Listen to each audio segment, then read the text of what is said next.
Ah non, mais la croissance, ça m'intéresse pas du tout. Ce qui est intéressant, c'est le progrès, c'est le bien vivre, c'est l'amour, c'est la créativité.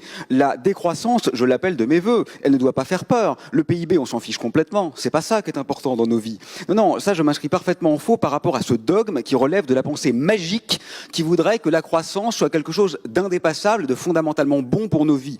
Aujourd'hui, la corrélation entre la croissance du PIB et la dévastation écologique est un fait scientifique acté.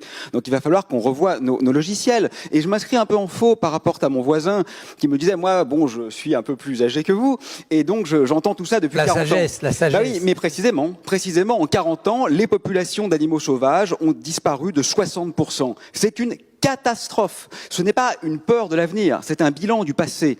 Et quand vous dites qu'il faut être précis, c'est-à-dire effectivement ne pas tout mélanger parce que ce sont des questions complexes, je suis on ne peut plus d'accord, mais je ne comprends même pas pourquoi vous la rabattez sur le problème du carbone. Ce que je viens d'évoquer tout à l'heure n'a strictement rien à voir avec le réchauffement climatique. Ce n'est pas le réchauffement climatique qui, à ce stade, est responsable de l'extinction de la vie sur Terre. Pas du tout. Ce sont les pesticides, c'est la surpêche, c'est la disparition des espaces de vie.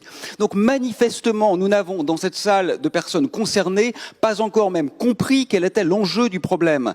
Donc je crois vraiment... En tout cas, on n'arrive pas à relier entre eux les différents enjeux. Mais c'est notre manière d'habiter l'espace, l'enjeu. Si vous voulez, le point maintenant, c'est pas de faire une source d'énergie propre, parce qu'avec un bulldozer qui fonctionne à l'énergie solaire, on peut raser la forêt amazonienne. On n'aura pas émis de CO2, mais on aura quand même rasé la forêt. Ce qu'il faut maintenant, c'est comprendre que la vie vaut pour elle-même, c'est de cesser d'instrumentaliser et de financiariser des valeurs qui sont fondamentalement hétérogènes à ces atrophies en quelque sorte ou à ces réductions. Et ce qui est extraordinaire quand même, c'est que dans le passé on aurait dû le faire pour éviter le colonialisme, pour éviter des affronts sociaux absolument extraordinaires. On n'a pas su le faire parce que les dominants entre guillemets, les puissants n'avaient aucun intérêt à le faire. Mais aujourd'hui, même ceux qui ont les rênes ont intérêt à le faire, parce que cette activité de surprédation devient suicidaire. Donc si même cette fois nous échouons, ça relève quand même littéralement d'une sorte de folie humaine.